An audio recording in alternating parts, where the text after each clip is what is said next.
Bom, hoje nós vamos falar de romance policial, né?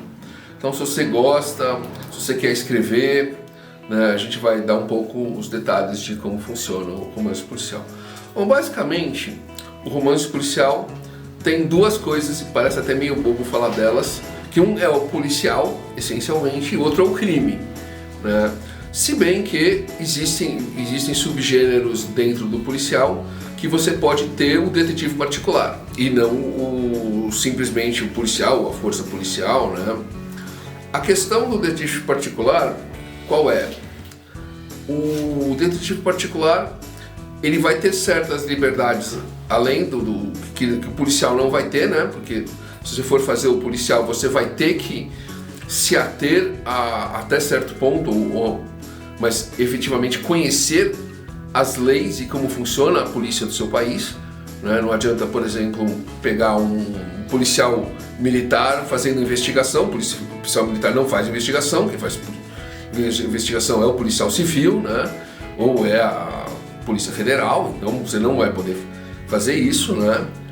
Então, assim, tem certas liberdades? Tem.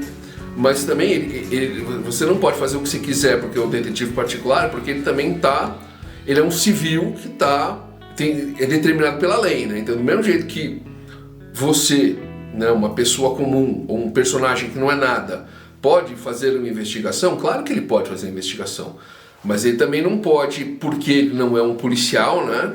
Sei lá, bater num cara, matar um cara, alejar um cara, né? Então é aquela coisa assim que a gente até vê certas piadinhas em filmes de policial. Ah, você é policial, você não pode me bater. Ah, não, né? E o cara vai lá e enche a cara do cara de porrada. É a mesma coisa, né? Não é porque o cara é detetive particular, que ele não é um policial, que ele pode efetivamente, só por causa disso, encher a cara de um suspeito de porrada, porque esse suspeito depois pode ir na própria polícia e processar o investigador particular, né? Lógico. Quando se falando em detetive particular, um gênero, um subgênero no qual o nosso policial parou muito, até devido a essa questão da diferença da nossa polícia, né? Foi o do detetive noir, né? Aquele detetive dos anos 50, aquele tom meio sombrio, né? Aquele conceito quase de espião, né? Vestido sempre com a capa de chuva, com aquele chapeuzinho, né? Que até atualmente já virou até piada, né? Mas é um gênero que funciona, né? Até seria uma coisa mais de época, porque nos dias de hoje nós temos, né? Tanto no cinema como na TV, como na própria literatura, histórias como CSI e todos os derivados, né? Que trabalha em cima com a polícia, o Jagger NCIS trabalha em cima da Marinha, né? E o Jack Reacher, que trabalha em cima de questões ligadas ao exército, né? Então você vê assim, dá pra sempre mudar. Inclusive um ponto que eu gosto de falar até em relação ao CSI e como funciona esse diferencial de ter que conhecer e o quão precisa ser real, né? Se você já assistiu as três vertentes do CSI, né? O CSI Las Vegas, o CSI Nova York, o CSI Miami, eu até costumo brincar que o CSI mais parecido efetivamente com uma investigação criminal é o Las Vegas. Quer dizer, os caras lá do laboratório nunca estão armados, eles não são policiais, eles não vão numa cena de crime ativa, né? Enquanto no CSI Nova York os caras já vão acompanhar a polícia, né? Alguns deles também são policiais, então já tem essa mescla, né? Deles acompanharem. E no CSI Miami, que a polícia acompanha os CSIs, né? Então os CSIs que metem o pé na porta e já estão lá quase atirando no bandido, né? Então assim, você precisa conhecer as regras, né, da lei do seu país para poder trabalhar e até saber onde você pode ou até quanto você pode transgredir para alguém não olhar e falar, cara, isso é ridículo, entendeu? Isso não acontece Você não pode fazer isso, né? Inclusive, um dos grandes problemas do policial é essa influência que nós temos dos Estados Unidos, né? Por quê? Porque você não pode fazer uma coisa igual, porque a nossa lei é diferente da deles, né? Então, se você for fazer uma cópia, né, vai ficar absurdo no Brasil. Você não consegue tropicalizar simplesmente um filme, um livro ou algo assim, né? A coisa aqui é diferente. Então você tem que conhecer como a coisa acontece e aí trabalhar para saber trabalhar, como eu falei, saber até onde você pode ir, o que você pode transgredir sem que a coisa fique ridícula, né? O que inclusive é muito mais simples atualmente, porque atualmente você tem redes sociais com gente discutindo isso, e não gente de literatura, gente ligados ao policial, né? Você tem sites que discutem isso, né? Você tem, então, essa questão da pesquisa foi muito mais simples, né? Se bem que eu sou bastante antiquado até em questão de vai lá, fala com o policial, vai lá na Polícia Civil, fala com o investigador, vê se você conhece algum amigo que é advogado, fala com alguém, entendeu? Quer dizer, você não pode chegar na polícia, eu quero saber como é que eu posso fazer, não, sou escritor, eu quero saber onde eu posso procurar, né? Sempre dá para você pesquisar isso, né? Inclusive, um livro bastante interessante que você pode procurar em relação a isso é esse aqui, né? Os Segredos do Romance Policial, da P.D. James, é bastante bom, né? Conta a história do gênero, né? Bastante interessante, porque você vai ver como foi o desenvolvimento do gênero, né? Então, você vai, como o gênero como os casos especiais, como Agatha Christie, como Conan Doyle, né? E outros autores, né?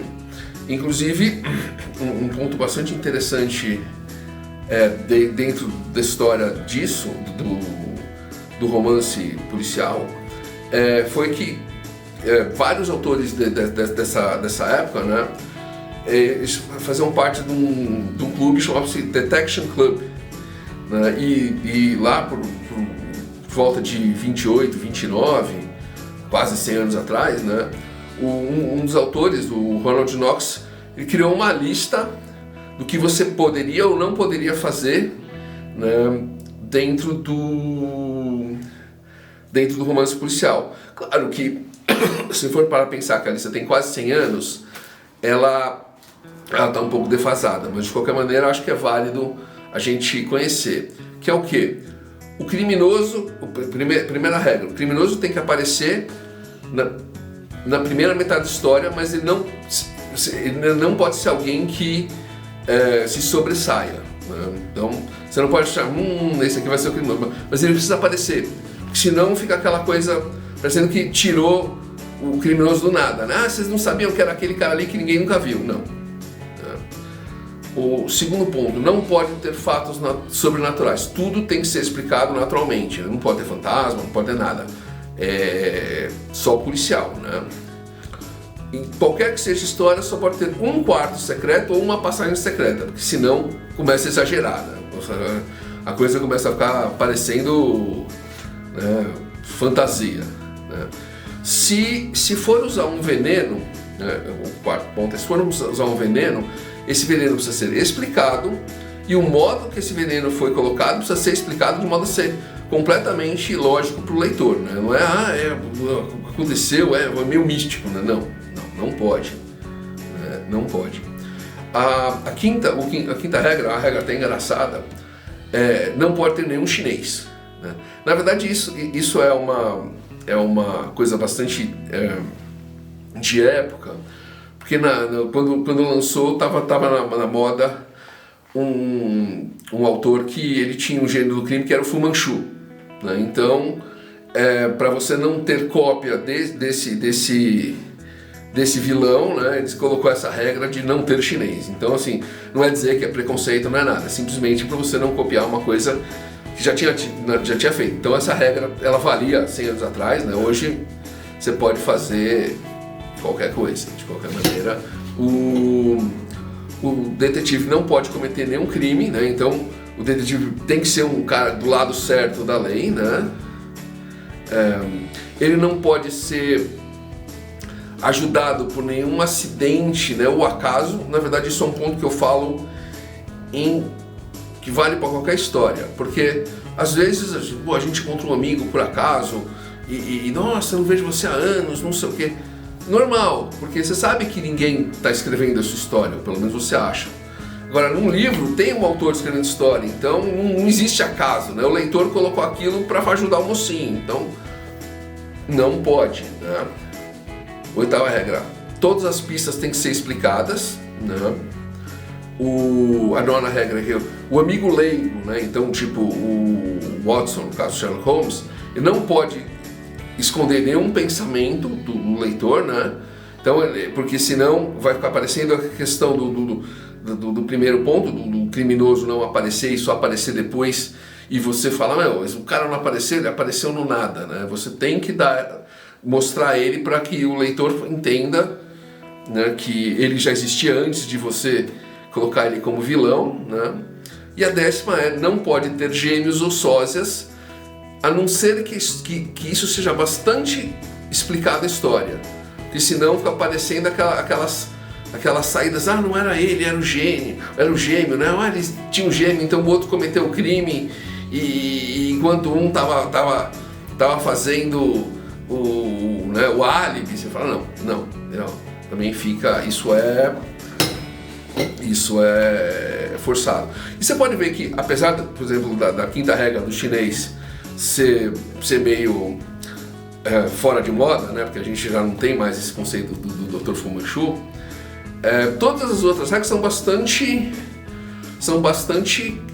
lógicas, né? E na verdade é como a questão da jornada do herói, que eu já expliquei, ou como a questão do desenvolvimento em 3 fases da história normal. Quer dizer, se você vai ver a história a estrutura do policial, qual é a estrutura do policial?